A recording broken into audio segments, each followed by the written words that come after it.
As MAGA crashes and burns, MAGA podcasters are publicly turning against Donald Trump and his despicable regime. You also have MAGA podcasters attacking each other. Let me bring you the receipts. A reminder, make sure you subscribe to the MeidasTouch YouTube channel. We're on our way to 6 million subscribers. You may think you're subscribed, but you may not be actually subscribed. Double check, hit subscribe, and turn on notifications. Now, MAGA podcaster Andy Frisella, one of the biggest MAGA podcasters out there, a guy who was MAGA through and through. Here's what he just said about Donald Trump and Trump's regime. Play this clip. I'm going to say this right now, and I mean this.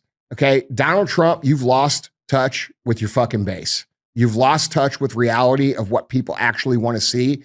And the people around you are either not telling you the truth or you're fucking in on it. And if you're not in on it, I would appreciate for you and I to have a discussion so I could inform you about what these people really want. Okay, so this can go on Twitter and, you know, you can have your people call me and I will get my fucking happy ass on an airplane and I'll sit down and enjoy a motherfucking Big Mac with you and we will fucking get real clear about what people actually want, because the motherfuckers around you are either full of shit or you're in on it. Yeah. And that's where people believe right now. Okay. And here's the thing. A lot of people believe that. Yes. Dude. And here's the thing. Okay. I said on last show, you're going to go down as the president who had the opportunity to fix this country and chose not to. And you might say, oh, well, that doesn't really fucking matter. Well, you know what? It's going to matter because your kids are going to get blackballed in America. Okay. Your legacy is going to be ruined. The Trump name will be a fucking joke. And I know you care about those things. Yeah. And you should. Former MAGA podcaster Candace Owens just went on Piers Morgan, and here's what she had to say about Donald Trump. Let's play this clip. Are you done with Donald Trump, or could you see a way that you would end up perhaps voting for him? Oh, you can't run again, obviously, but would you support him publicly again? So I want to be clear. I don't regret voting for Donald Trump above Kamala. I think he was the better candidate, certainly a better candidate above Joe Biden. But what I will say is that he's been a chronic disappointment. And I feel embarrassed that I told people to go vote for him because this wasn't going to happen and it is happening. But I just think that the picture of politics in America is going to look very differently because of his actions. So I don't know where we go from here. I really don't. But this is not the candidate that I voted for. Then you had the former MAGA podcaster Tim Dillon, who says the Trump regime is over. Trump is a lame duck. Bye-bye, Donald. Watch what MAGA or former MAGA podcaster Tim Dillon has to say. Here, play this clip right here. Let's look at Trump here. And I do think, unfortunately, this kind of is the end of, and I say unfortunately, not because I care, truly, but I say unfortunately because it seems to not be doing anything good for anyone. This is the end of the Trump administration. This is the beginning of the lame duck presidency. It's obvious to everyone, even his most ardent supporters show up to the White House, like Laura Ingraham, and she's kind of shocked, going, what the hell's going on? Now we'll start, 3 years of talking about the ballroom. He will trail off. He will get older. He's adorned the White House in gold. Epstein's going to suck the oxygen out of a lot of this. We're going to talk about that a little later on. Apparently AI, by the way, the only thing I'm sure of about AI, I'm not an expert, is that AI, as soon as we have robots running around this country, they'll all be pedophiles too. There's no one in power that will apparently just not be a pedophile. All these robots will be pedophiles. 100% will deal with pedophile robots. Our first robot president will be a pedophile. I know that. It's the only thing I know. Our first AI robot president will absolutely be a pedophile. You've got MAGA influencer and MAGA podcaster Christian Cooper, who voted for Donald Trump, explains why she is on a MAGA influencer unfollowing spree. And she's basically saying, if you're still MAGA right now, and she said, I'm someone who voted for Trump, she goes, if you're still on this MAGA bandwagon, there's something wrong with you. Watch what she has to say. Play this clip. I just went on a MAGA influencer unfollow spree, and let me tell you why. The mental gymnastics required to stand by your man under these conditions truly, in my opinion, is Olympic level. And I have followed some of these people for years, admired their ability to speak out when the opinion was unpopular. But now I'm starting to think, okay, they were countering the system, but not countering the system, which is the reason why many of us voted for this administration in the first place. Here's some of my problems with this administration. The Epstein list, okay? Referring to the Epstein list as the Epstein hoax after running your entire campaign on that is a slap in the face to all of us. Do you think we are stupid? You cannot gaslight me enough into forgetting that this admin said they were going to release the Epstein list. Pam Bondi said it was on her desk, okay? We are still sending billions of dollars overseas to fund foreign wars, denying America's interest, right? We've got some problems here in the mainland. Approving PFA pesticides to be sprayed all over our fruit and vegetables. It's not limited to your fruit and vegetables. This is going into our soil. It's going to leak into our water supply. We are going to be drinking it. Forever chemicals are linked to hormone disruption, thyroid dysfunction, cancer. It's an atrocity. When we're talking about making America healthy again, PFA pesticides is crazy. Debt normalization, 50-year mortgages, essentially saying your kids will never own anything ever. They will never own that little plot of land, the American dream. They're never going to own their own home. The fact that 90% of Black Friday purchases were made using a buy now, pay later like Klarna. That's also crazy. Surveillance expansion through Palantir. Think China during COVID. Yeah, that sounds extreme, doesn't it? That is how rapidly this administration is advancing AI. They're advancing it so quickly. They had to put out a statement to state governments saying, if you try to put regulations around AI, we're coming for you too. That is how much this federal government wants to advance AI and data centralization. So freaking scary. And then you can't ask anything about any of this. If you start asking questions, you were never really MAGA. You're not based, right? All this infighting is caused by Candace and Tucker. Y'all, please be so serious. Don't insult our intelligence like that, right? We might like Candace and Tucker, but they're not changing our opinions. They're just saying what a lot of us are thinking. Now, amongst that MAGA alpha bro community, you have these people named Clav and others, and they're just saying, we'll vote Gavin Newsom over JD Vance. And they have their own bizarre language, Gavin Moggs, JD Vance, and Gavin is a Chad. Is a Giga Chad, and JD Vance is a beta. I don't know what these people are even saying. But here's a very popular streamer in this MAGA alpha circle named Clav. And here's what he has to say about why he's voting for Gavin Newsom over JD Vance. Here, play this clip. Yeah, but I mean, this next election cycle, who's going to win? It's going to be Gavin Newsom against JD Vance because JD Vance is subhuman and Gavin Newsom mugs. JD Vance is subhuman? Yeah. What makes you say that? He's got a very short total facial width to height ratio. He's obese, very recessed side profile, whereas Newsom is 6'3" Chad. So JD's very tall. JD's got to be still 6'2", 6'3". Gavin Newsom obviously mogs him to death. Then you have all of these MAGA influencers turning against Ben Shapiro. Here you have Andrew Schultz. Here's what he had to say about Shapiro. Play this clip. Wait a minute. It's crazy. So wait, is the Daily Wire an American media platform or is it an Israeli media platform? I'm just asking. This guy's cooking. I'm just asking. If the rule is, I'm just saying, if the rule is you cannot be critical, because he has no problem being very critical of America. Yep. But you can't criticize Israel as a country. That's just another country, unless you're saying, and you're clearly admitting, that the Daily Wire is an arm of the Israeli propaganda machine. Is that? Oof.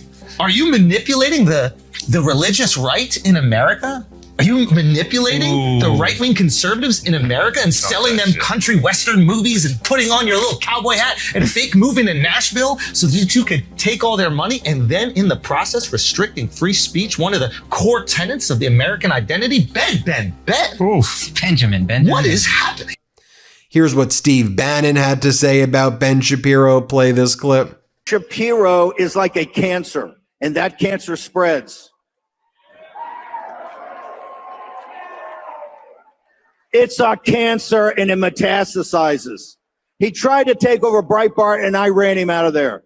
He tried to take over David Horowitz's, who was his mentor. Don't ask me. Ask the guys associated with David Horowitz what he did there. He tried to take that over. And mark my word, he will make a move on Turning Point because he's always been envious of Charlie Kirk. Here is what let's take a listen to over there's Alex Jones. Here's what he has to say about Ben Shapiro. Play this clip. In fact, it needs to be put to Ben Shapiro, who is definitely in the pocket of Netanyahu. I think he is a intelligence asset. My opinion, how he operates, Levin. I believe they are officially Israeli spies. Okay. And I don't hate Israel in and of itself existing. I do hate people that act like they're Americans and act like they're loyal when everything they do flies in the face of that. And I believe from action and behavior that Mark Levin and Ben Shapiro are actual intelligence operatives, card carrying with Israeli intelligence agencies. I know the cut of their. Now, here's what Ben Shapiro says about them. Here, play this. He calls them extremists. Here, play this clip. He knew that Nick Fuentes is an evil troll and that building him up is an act of moral imbecility. And that is precisely what Tucker Carlson did. He built Nick Fuentes up. And he ought to take responsibility for that, just as he ought to take responsibility for glazing pornographer and alleged sex trafficker Andrew Tate, or for mainstreaming fake historian and pseudo-Nazi apologist Daryl Cooper as America's best and most honest popular historian. Hosts are indeed responsible for the guests they choose and the questions they ask those guests.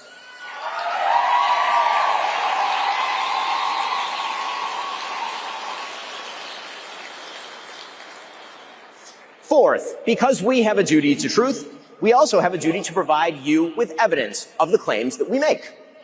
Emotive accusations, conspiracy theories, and just guessing questions, that's lazy and stupid and misleading. None of them are a substitute for truth. None of them are a substitute for evidence. So, when Candace Owens says, I don't know, but I know, that is retarded. And we are all more retarded for having heard it. By the way, Ben Shapiro's been losing like 30,000 followers over the past 30 days, and Ben Shapiro's basically like done in the MAGA community. Then you have Megyn Kelly crashing out as she tells the MAGA influencers to go F themselves. This is Megyn Kelly telling MAGA influencers to go F themselves. Here, play this clip right here. To the hateful people whom I used to call friends, who have been all over the internet trying to shame me and say that no one should ever listen to this program again because I haven't spoken out on the Erica-Candace conflict. I don't have any pearls of wisdom other than go fuck yourselves. Go fuck yourselves. You have no fucking clue what's going on. You don't know what I do behind the scenes. And your world is so myopically online.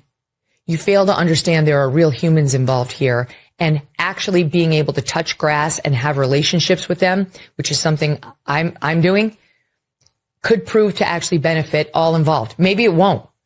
Maybe it won't at all, but it's at least got a shot. I'm not sure your Twitter shame game has gotten anything of value done. Then you have Joe Rogan saying the following about Donald Trump's putting up these like ridiculous plaques on the White House. Here's what he says. Play this clip. Did you see how I think it was, these days you don't know what's has to be confirmed or not, but it looked like on the Kennedy Center, they started putting the name Trump on it. Yeah, he added his name to it. Yeah, it's crazy. And he took out the Kennedy Rose Garden. And you're like, what? Just take it away. Now it's like a cement fucking nutty. plot. There's nothing nuttier than the plaques underneath the president's That's insane. names. That's insane. Shane and I were just reading them the other day. It's We're insane. How is this real? It doesn't feel real. And you're just like, how are you allowed to do that? That's the thing. It's I like, think how is he allowed to write that in on the those White plaques? House? You can just probably, as president, do what you want in the White House. Turns out you obviously can. Yeah. But nobody ever did it before. Those are going to get taken down. No, they'll be up forever. I don't think so. They're going to leave it like that forever. No fucking way. Yeah, like a museum piece. It's so crazy. They should have like the Trump wing. This is what happened when he was president. Look at this fucking lunatic. The auto pen photo of Joe Biden and the actual what's written there is crazy. Crazy. This is it should widely be considered the worst president of all. Like, what are you talking about? It should be like a museum. Yeah. It should be the facts of his presidency, what happened during his term. You know, the Iraq War started and da da da. Yeah. It should be that. Of course. That's it. If that, you know. And under Reagan, it's like Reagan liked Trump, and Trump liked him too. Trump was a fan of Reagan. What? Why is that relevant? Reagan was a fan of Trump. What? It's guys, nuts, crazy. But you can't just let someone just fucking fully swim in it like that. I know. So he needs like a right hand man. You go, sir. I think they just I understand the motive. Well, then Rogan mocks Donald Trump for covering up the Epstein files. Let's play this clip right here. Let's play it. The Epstein files. I heard there's no files. I heard it's a hoax. And then all of a sudden he's going to release the files. Well, I thought there was no files. Man. He wants an investigation now. Listen. Like, what is going on? They voted 427 to 1. Who was the one? Whoa, who's the one? I didn't see why he said, but he did. National say what. security. No fucking way you gonna be the one. No, if you found out all of Congress voted for something and you the only one that didn't, can you change your vote? You can't be the one, guy. It should be that it has to be like no one can know what the vote is before you do it. Bro, I would love to hear his reason. How you the one? Well, you know, I was feeling like let's move past it and let's get on with our business. And Bro, you can't move past it. These billionaires are good people. Okay, you can't move past it. They're good, solid people. You know, and then because MAGA has, you know, really spread this, this racism and this hate, and they've anointed people like Nick Fuentes, it's now backfiring on them, as even someone like Fuentes is like, the reason I'm voting for Gavin Newsom is that he's got a white family, and I'm not voting for JD Vance because JD Vance married an Indian woman. I mean, like, this is what's going on. I don't even want to play this clip. I'll just play a small portion of it because I want to give you insight into what's happening in the MAGA podcast world. Here, play this clip right here. So this is the image of Gavin Newsom, and we'll zoom in on it so you can get a better look. This is Gavin Newsom's family. Okay? Now, this is who the Republicans want you to think is literally the devil. Okay, this guy is Satan. This guy is evil. This guy is woke. He is a left-wing socialist Muslim. He's a radical Muslim socialist like Barack Obama. But, you know, right off the bat, we could just make some observations. You know, he's white. He's tall. He's handsome. His wife is also white. She's tall. She's good looking. His children, 4 of them, are beautiful, and they're all white with blue eyes and blonde hair, and they're in California. Or maybe this is Hawaii? I don't know. But they're in a beautiful state, our beautiful land, their beautiful blood, and our beautiful land in America. If only there was some way to combine those things. Their beautiful genetics, their genes. Weren't Republicans just talking about that? Beautiful genes. Look at these beautiful genes. Look at these beautiful genes on display. And look at our beautiful land. And look at the beautiful landscape, our beautiful soil. All for us. This beautiful virgin soil separated from the world by 2 oceans that we control. And those beautiful genes that conquered and tamed it. It's really a sight to behold. This is our enemy, they say. Now, here's the other image. This is our fearless leader. the entity known as JD Vance, the entity known as JD Hamill, since the last operating system update is now JD Vance. This is his family. Now let's make some observations here. And then finally, you have Joe Rogan saying that he doesn't think that Donald Trump has given any evidence that the election was stolen. Here, play this clip. The problem is when you ask Trump about it, like when I had him on the podcast, I'm like, you think they stole the 2020 election? Like, tell me what's the evidence? He didn't. Well, he might not have remembered. He might have just said, "Tell me what they did," and like had somebody work on it, and then they told him, and then he starts talking about it, but he didn't really go in depth about it. I don't know, but he didn't have a satisfactory answer. No, he didn't. So that should give you some insight into what is going on in the MAGA podcast world. Let me know what you think and hit subscribe. Let's get to 6 million here. Thanks for watching. Be sure to add the MeidasTouch podcast on Apple Podcasts, Spotify, or wherever you get your podcasts for new updates every single day.